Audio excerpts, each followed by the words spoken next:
Hey everybody, Alex here, and welcome to part 3 of the Final Fantasy XI retrospective. To Diet Coke story. Don't think this one is going to be particularly long. I mostly want to focus on this whole Vertra fight and basically what it meant and what happened with that. So, as I alluded to last time, I had finally decided to come back to the game, and while I was gone, a lot of things had changed.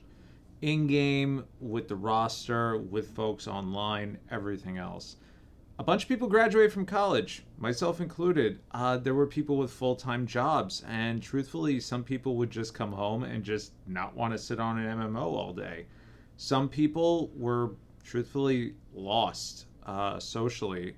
Speaking for myself here, I graduated from college with an economics and English literature degree, and didn't know what the fuck to do with it. I actually didn't even get a job for maybe close to a year after I graduated. And that wasn't due to lack of trying. It was literally me just interviewing for stuff and just not knowing what I wanted to do or if it was a thing. And when I finally did get a job, I would come home mentally taxed and just not want to do anything. So the fact that I had decided to come back to Final Fantasy XI to me was basically taking on more unpaid responsibility. However, I missed everyone. I missed my friends. I missed all these crazy, wacky adventures of ours. But I told everybody, I'm not staying up till 4 in the morning anymore. Like, this is too much. I have to physically go to work. Like, this is too much. Too much. So, with Vertra. Now, mind you, I was still living at home with my parents before we actually did the Vertra fight. By the time we finally got around to doing it, I had just moved into this apartment here, and I had already started to basically deal with the stresses of new job, living alone, MMO, bills. So it was a little bit of a loaded thing for me. So with Vertra, as I mentioned, undead dragon at the bottom of the catacombs in the Runfar region of Sandoria. And this fight it had basically, from what I understand, from what I can remember, it had actually been in the game since a long time. Like, I'm not going to say day one, but close enough to day one. But nobody had ever really done it just because, from a technical perspective, nobody was able to do it. The dragon was way too hard. The undead were ridiculous. Getting there itself was a pain in the ass. And as a matter of fact, didn't drop shit until the Treasures of Octagon expansion. Again, this is from what I remember because I did not want to research any of this. I'm totally going off of memory here. And it would drop materials for some exclusive Bard equipment that was only added in that patch. And now people actively wanted to fight Vertra. But the problem was the difficulty. It was a very technical fight. And I don't mean technical in the sense of you need to have a specific party set up to fight the dragon. It was to deal with everything going on around said dragon.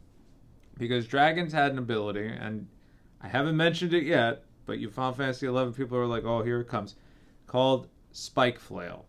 Spike Flail basically means if a dragon turns around while attacking, it has a chance to basically spin its tail, which will almost one-shot everybody in the room. So when you have a bunch of undead skeletons and ghosts and whatnot floating around the area of this dragon, you have to make sure they do not cross paths with Vertra because they can't path through it. So if they bump into it and Vertra has to turn around because of enmity on somebody else, you're dead. You're all dead. And dragon wipes and dragon's Airy were pretty much a thing if you had aggro on it. Because in Dragon's Airy, where you would fight Fafnir and Nidhogg, there were basically damselflies flying around. And if somebody tried to kite one through a dragon, there was a potential for it to spike flail. And it did not matter if it was somebody in party or if it was somebody on the outside. And that was actually a tactic that happened a lot with the real money traders, where they would actively do that for the purpose of causing a spike flail. No good. So I'd done this whole big storyline about my return and bringing everybody into it, and everybody was really hyped. Not the fact that I was coming back, like I wasn't king shit, but the fact that there hadn't been any fun. You know, they were doing Limbus, they were doing Dynamis, they were doing some C, they were doing a little bit of Sky on the side. We still had the, I think Salvage was actively being done with a bunch of static groups at that point, and we were knocking on the doors of an expansion coming down the line, yet another one, which I can't even remember, but basically it was a time travel thing. And people were just leveling up jobs and whatnot, but activity and general attendance and roster had just dropped off. And that wasn't due to lack of trying, that wasn't due to folks just, quitting. They just didn't have time anymore. We were growing up. And even the older lady that I had mentioned back during, I think it was part 1 or part 2, it's unfortunate, but she had developed terminal cancer, and pretty much knew when it was supposed to happen. So whenever she was on, she was basically just on just to talk with us and just hang out because, we were the same age as her kids pretty much. So she was like, with them and with us, and, she wasn't able to move at that point really. So this was her way of getting out of it. And, even if she had to play white mage, which she hated, she would do it just because it was some fun for her, and she used to laugh. I mean, she was the originator of the dad joke. They weren't dad jokes back then, but she used to tell dad jokes all the time, knowing it would make us all groan.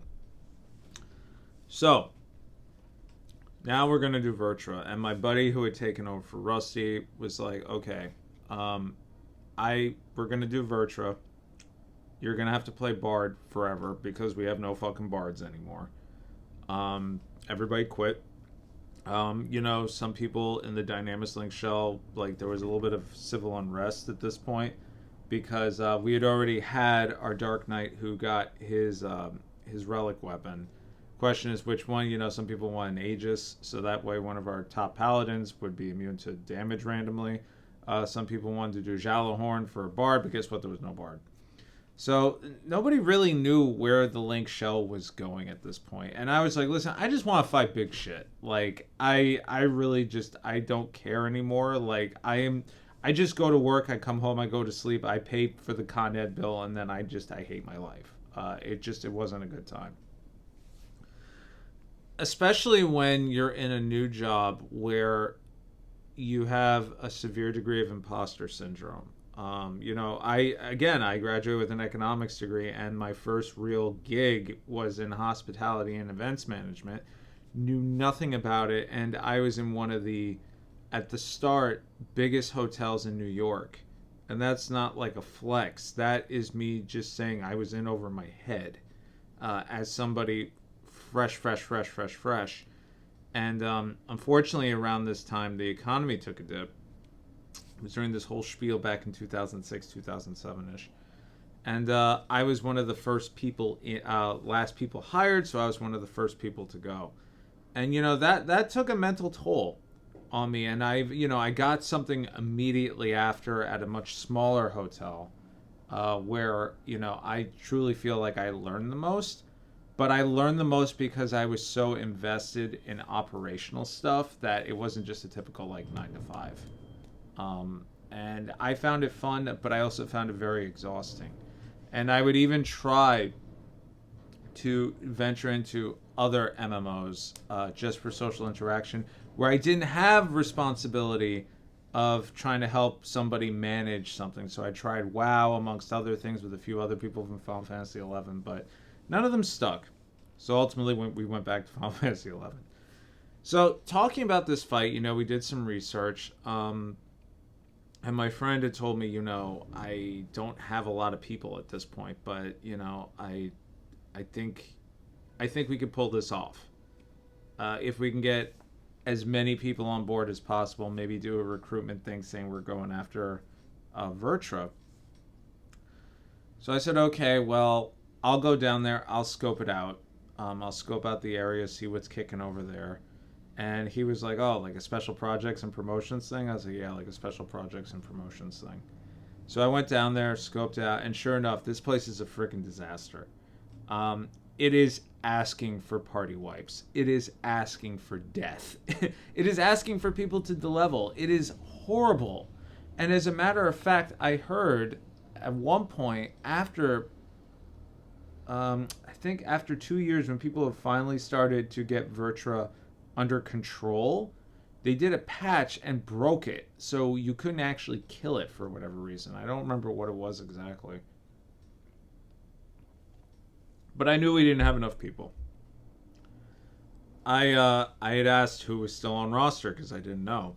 And special projects and promotions had pretty much been disbanded at that point. But I reached out to my old Dragoon Blue Mage buddy, and I said to him, listen, are you still in the Link show? And he's like, yeah, I don't do really endgame stuff anymore. I've actually been trying to max out all the Blue Mage spells and, get all of them because it's kind of hard. And I was like, listen, we're planning to fight Vertra. And he's like, Vertra? The dragon? I'm like, yeah, man. He's like, what do you need? Dragoon sub Blue Mage? I go, no, actually, I'm not concerned about the dragon. I'm concerned about all the freaking undead. Like, this is going to be hard. So he's like, all right, hang on. Let me suit up my white mage. I'll come down and I'll meet you. So sure enough, he rolls on in. And he's looking around. And mind you, we're on Ventrilo. And I don't want to give his real name, because I do know he watches the videos. But I'll never forget him just going, oh, I could cannonball the shit out of this. And I was like, wait, what? He's like, yeah, Blue Mage has an ability called Cannonball. Basically, it's like a ranged blunt attack, and I can stack it with sneak attack. I'm like, no, you'll die from if you do a sneak attack. He's like, it's fine. I'll pull stuff with Cannonball. Don't worry about it. I got it. So I was like, okay. And he goes, but we need more Blue Mages. And I'm like, dude, you're the only Blue Mage I know. And as it is, the guy who had taken over for Rusty had only leveled up Samurai and Corsair. And he's like, here's the thing. If we get lucky with rolls, technically we can keep this bouncing. I go, and we don't have any bards. And we don't have any monks. All we have are paladins, white mages, and black mages, which truthfully could take out the dragon, but nothing else. So he's like, okay, well, I guess you're right. I guess we need to get the gang back together. And I'm like, well, how that, I was like, I don't even know who still plays. He's like, dude, everybody loves the old crew. Everybody loves the zaniness. I am sure people would come out of the woodwork for one last hurrah. And I go, what, like the Star Wars Christmas special? And he's like, yeah. He's like, I think so. So I'm like, all right, fine. So go back, talk to the guy who took over, and I said, listen, there's no way in fucking hell we can take this thing out. There's just too much stuff. Even with XYZ cannonballing the fuck out of everything, there's no way we would win in a battle of attrition. There is absolutely no way. This fight will take hours.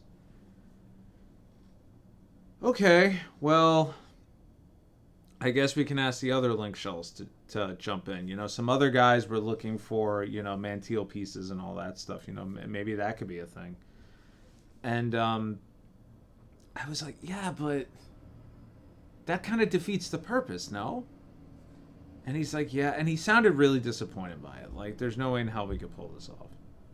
So I said, okay, well, let me do this. So I go on the website and I make a post basically just saying, hey guys, listen, I'm back, and obviously I don't expect stuff to be the same. Everything has changed, and we're gonna fight Vertra. And there's really only one drop you need from the fucking thing. And as it is, we don't have a lot of people. I don't even know who still has an account open at this point because I've been gone for a minute.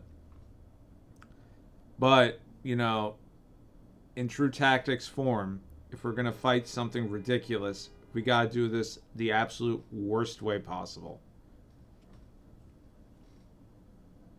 It was really heartwarming to see how many people chimed in, I'll reactivate my account.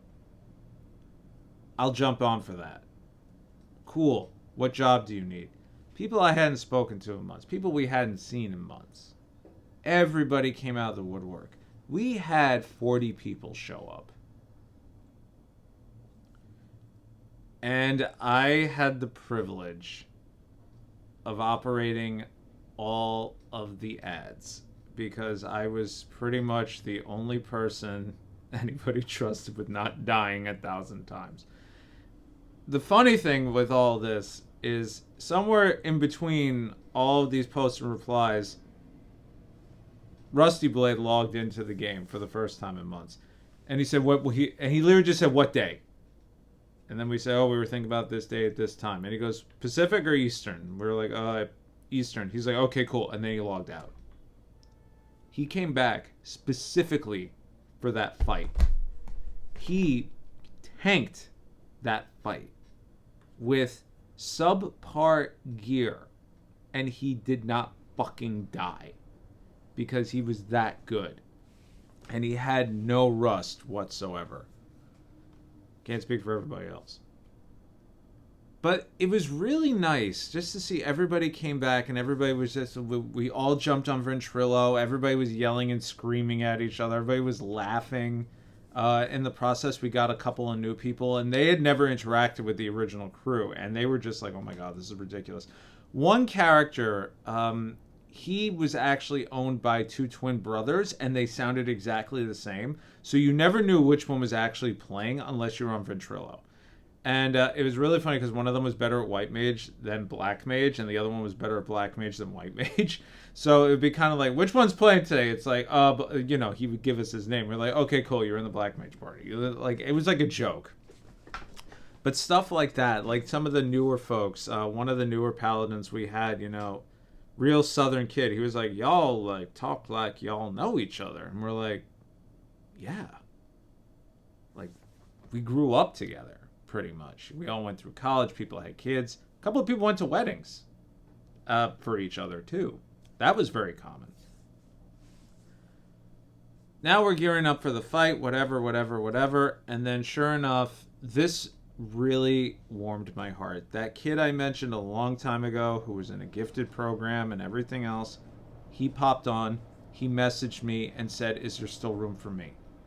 And I was like, holy shit, I didn't even know you were coming. He's like, I didn't think I was coming either. He's like, as a matter of fact, I actually was going to delete my account altogether just because like life got to be too much. But I want to help you with this one last fight. So he showed up. His paladin, I think at this point, was level 74 because the last time he played, he had de-leveled. He was pretty much wearing all of his Artifact 1 gear and whatever stuff he could still wear. And he had an Earth Staff, which was minus 20% physical damage. And he goes, what do you need me to do? And I told him, I'll never forget, I go, well, if anybody's going to fucking kite this shit, it's you and me. So he's like, all right, dude. He's like, one last ride together. Let's do it.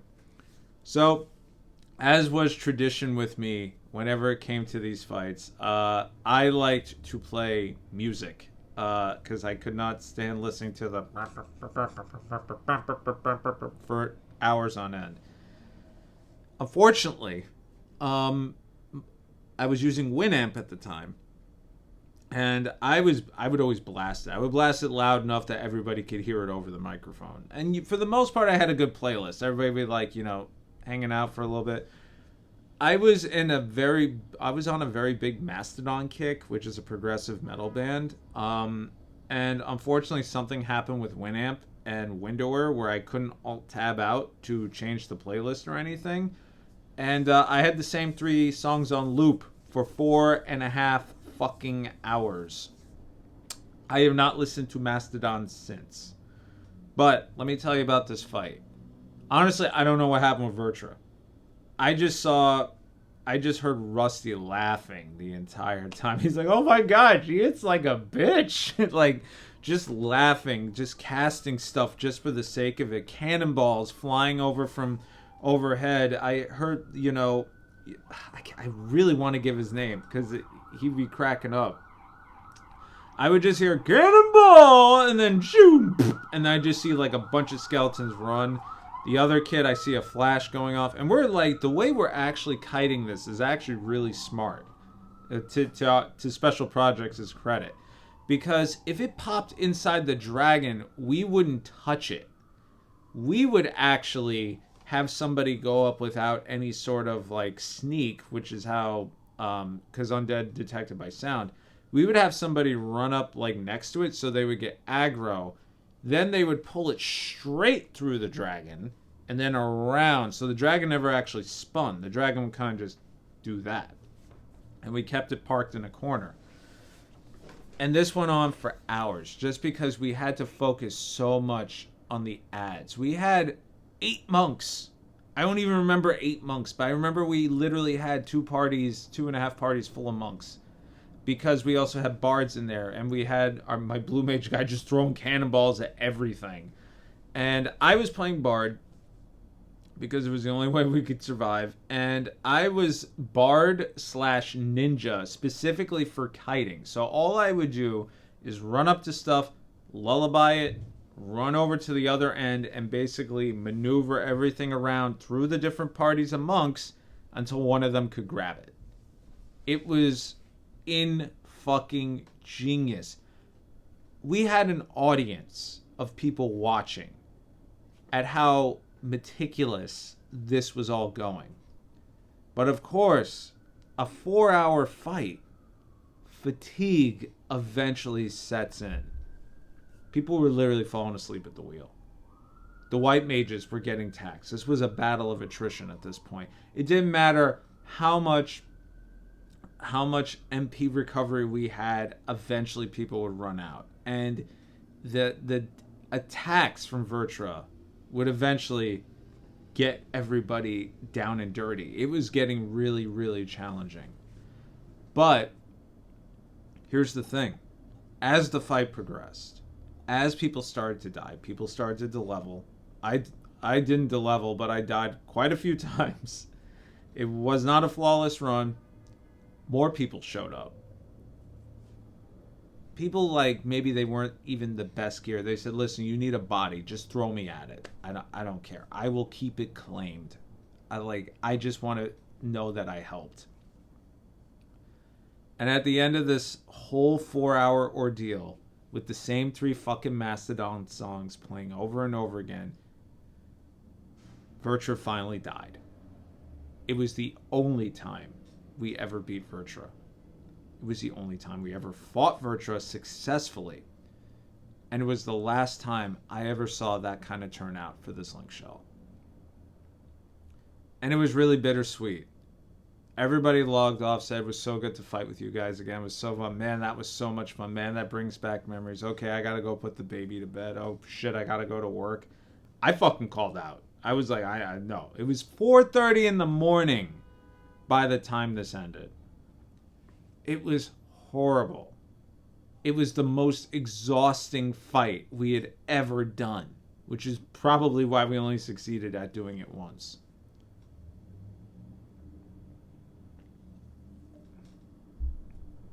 I logged in the next day because I called out. And Rusty was on. And he was on with the other guy who had taken over. And they were just chatting, and then, they messaged me privately. And they say, Al, what are you up to? And I was like, fuck, I don't know. I don't know. So they invite me to a party. I jump in. And he goes, listen, I was talking with so-and-so.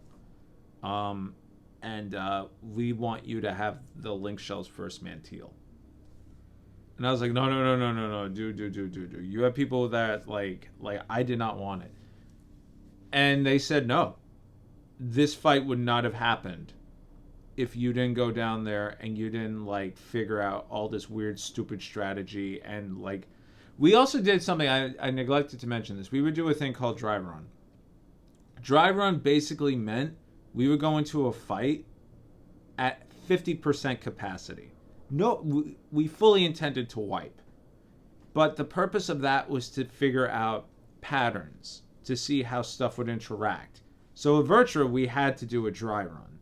And with the dry run, we only got got her to like, I think 98% because of the ads, but we had to see how everything interacted.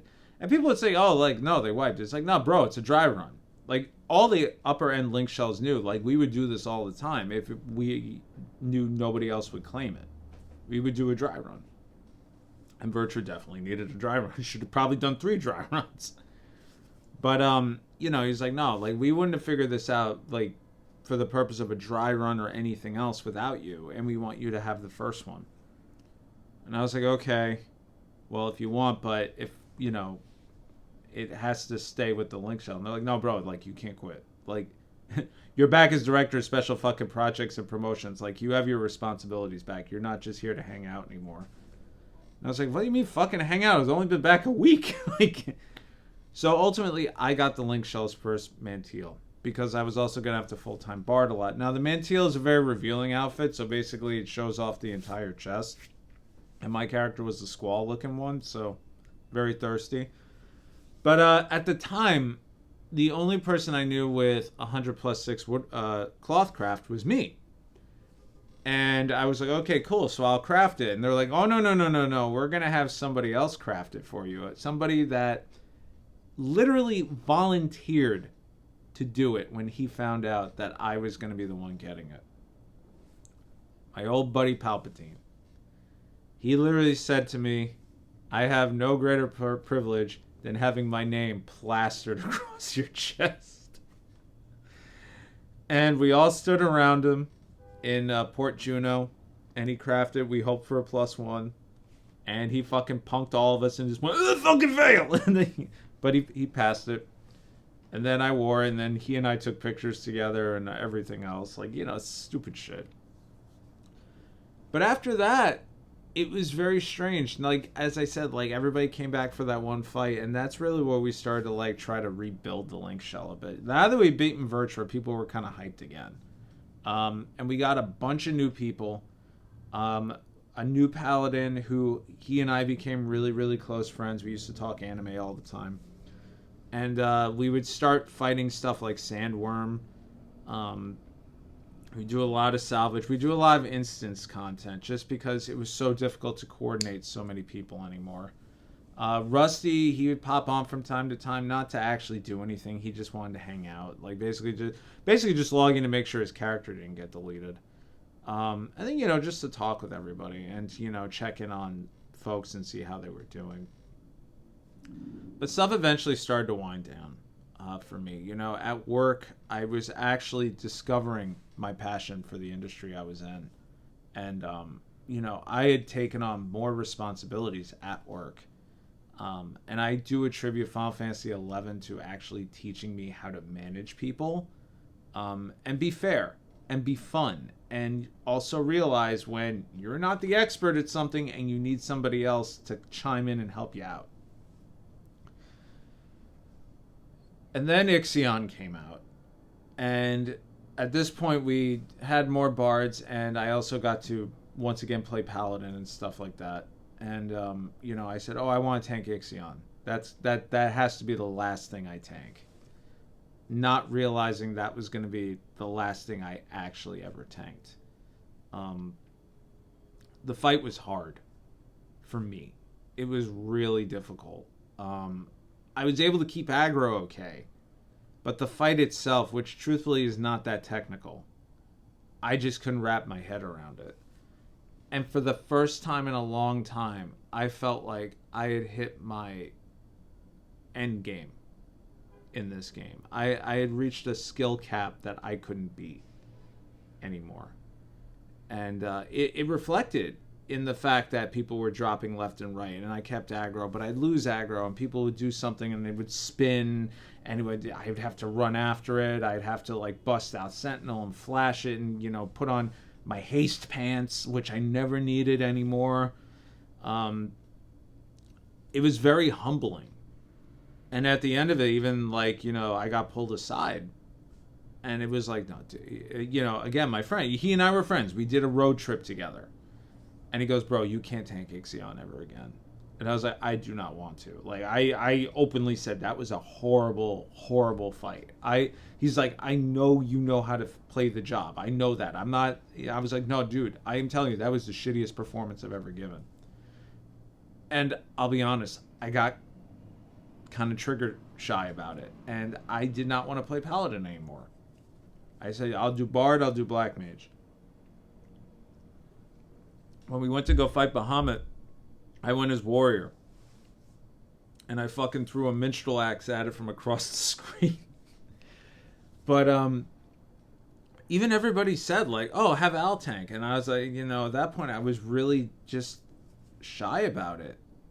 And then, after that, this is where it gets a little fuzzy. We decide we're going to go after Odin. We only fought Odin once. We beat Odin once. I do not remember anything about that fight. I just remember it being an absolute shit show. I went as Warrior with a great axe, and that's really all I remember. I just do not think my heart was in it at that point. I was basically just playing for the sake of playing. And it had nothing to do with the people or the adventures or the fun times. And this is why I say one last hurrah with Vertra. After that, it was time for me to move on. For real. I feel like I had done everything that I wanted to do in that game. And as a matter of fact, even with games today, whenever there's a dragon, I'm like, I have to fucking fight that thing. Every single time. Which is a wonder why I can't get into Monster Hunter. Because that is literally all it is. Giant fucking dragons. But the biggest heartbreak out of the whole thing is the day I left. I'll never forget. I was sitting here in this room. I just built a new PC. I was trying to install Final Fantasy 14 because we'd all thought about, like, yeah, we're going to jump into 14. And we're just going to migrate over there because we all started to feel like we'd done everything. This was 1.0. And Final Fantasy 14 1.0 was Final Fantasy Bad 1.0. I had taken off 2 days from work. Literally, vacation, gave myself a 4-day weekend. The experience was so bad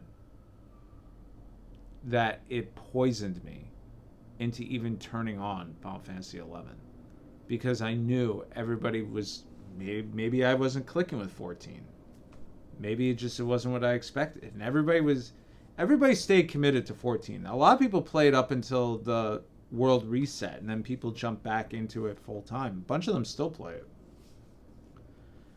I was so poisoned by that experience that it just felt so different, and the fact that I had to start back at square one after having built up a fully leveled out thief, a fully leveled out warrior, a fully leveled out bard, black mage, paladin, all that stuff.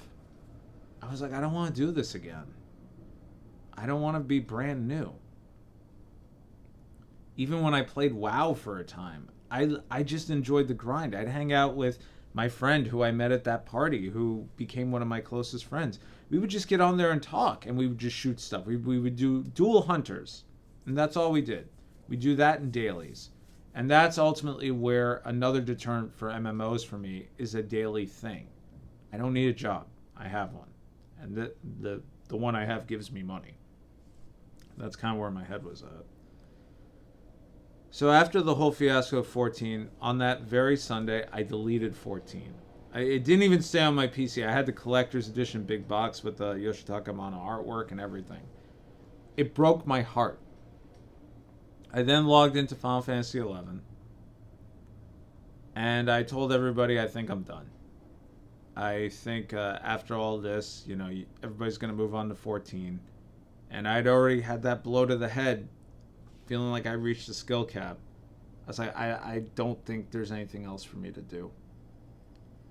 So everybody was like, okay, whatever. Don't force yourself, man. This isn't a job. This is supposed to be fun. I put myself in my favorite gear, in my Mog house, all thief stuff. Thief knife in one, AF2 hands in the other, riddle, triple attack, boots, haste pants, the turban. And I logged out for the last time. I uninstalled Play Online. And I canceled my account. At the time, there was a website where you could actually, it would read into the server data. And you could look up characters on different servers and see what their gear was, what they were loaded out with, what jobs they'd leveled. So, what a lot of people don't know about Final Fantasy XI, it may not be the case anymore, but I actually don't know. If there was inactivity on a character for, I think it was like 90 or 120 days, it got deleted. I checked that website on the 121st day or whatever it was and saw Alcender no longer existed. And there was no way to recover it at the time. And at that point, I had closure. I did everything I wanted to do. I fought almost every dragon. I came up from nothing, pretty much. I had a monopoly on spiderwebs and Boyata Tree. I soloed Genbu. I soloed Adamantoise. I soloed Sirocco. I duoed an Adamantoise. I got to do all this ridiculous shit that a lot of people weren't able to do. I met some great people. I met some phenomenal people. And even though we all don't talk as much as we used to, when we do, we do. And I think that's where I kind of have a deterrent to MMOs at this point. Because I don't need that anymore. I don't need a commitment. What I need is friendship. What I need is the ability to jump on something and to hang out and to have a good time. And I am very bad with online play at this point. Even me trying to play Diablo 3 with a friend of mine online. The game may as well take 6 years to even coordinate a schedule of 2 people. Back then we were coordinating schedules for 18 plus. Times have changed. The MMO game has changed, and that's not where I am. That's not who I am or who I need. I don't need an amusement park. You know, I think Final Fantasy XI came out at the perfect time for me because I wanted a sense of adventure, and there was nothing else like it. And I got in on that ground floor, and even though WoW admittedly is a better game in terms of variety and graphics, and you know, it started to become theme parky, but Final Fantasy XI really stuck to its guns. Eventually they made it a little bit easier to solo because they realized that, you know, in terms of, you know, populations and whatnot, getting a party together was getting really difficult. But I can't replace those memories. I tried so many other MMOs with those guys too, and we all bounced off of it. We tried Aeon, we tried WoW, we tried Shadowgrounds, we tried, what was the other one we tried? We tried Lineage 2. There's another one we tried. I can't remember. Dark Age of Camelot, we tried that too. Nothing could ever equate to the personality of that game. Or the archaicness. Or the jokes. My God, do we have so many fucking jokes. I look back at my time with this game fondly. I have heard there are private servers that go all the way back to the Chains of Promethea days. Yeah, admittedly they adjusted the XP, so you can get back up to this level cap of 75, which now I think it's 100. And I have no interest. because I can talk to everybody outside of that now. We're in Discord servers. We have each other's phone numbers. We text. People come to town. We have dinner together and we just chat about anything and everything. That's the beauty of playing this game for so long. But it's also sad because a lot of these people I've lost touch with. The gifted student kid, I haven't spoken to him since that day. The older lady, she eventually passed away. One of my dear, dear friends moved halfway across the country. And unfortunately, they weren't able to make it to my wedding due to finances. I tried to get into other games just to interact with these people since we all moved away. And, we're further apart than ever. But it's hard. Even in our little group chat, somebody will chime in once a month. Or reply to something from 2 months ago. Myself included. I am terrible at it. Because there's just so much going on. And that's kind of like the oddity about it. Because Final Fantasy XI came out at a time when social media didn't really exist. This was the social media. This was entertainment media. But when you combine that with social media, at least for me, it's information overload. So the fact that even me trying to go back to that, it's just not a good look. I'm way too obsessive. And I'm truthfully afraid I would sink back into that social addiction I had, having multiple people I could talk to at arm's length in an interactive environment, knowing that I tend to interact better with people when I have something tangible. If, we're in person or if we're playing a game, hours go by. And I can't sacrifice or risk the sacrifice of my professional life or my personal life at this point. As much as I would want to. And again, as I said, I've tried, but my body physically rejects it. But I will hang on to all these great memories that I had of this game. And even though I know it is something that part of me regrets because of the sacrifices and because of the stuff I missed and everything else, I wouldn't trade it for the world. Because I learned a lot of valuable lessons through playing this game as a young adult. Anyway, thank you so much for watching this really long-winded retrospective series of Final Fantasy XI. It's not my favorite Final Fantasy, but it definitely holds a very special place in my heart, especially from the music department. Oh my god. And for any of you guys who did play Final Fantasy XI, you know how much it can ingrain its fingers into you and make you basically put you on a treadmill to do better at all times. And part of me does wish I could reclaim that part of my life. Not to say I would do everything exactly the same. I think I would probably, go out a little bit more. And as a matter of fact, something I did leave out, at one point, one of the guys in my link shell actually moved 2 blocks from my house. So even he stopped playing because he's like, dude, you and I are here right now. We don't need this game anymore. And that's kind of where everything kind of evolved. I was at his wedding. I was his officiant, actually. It's kind of cool. Anyway, I gotta get out of here. Thank you so much for watching, guys. I'll catch you all in the next video. Take care.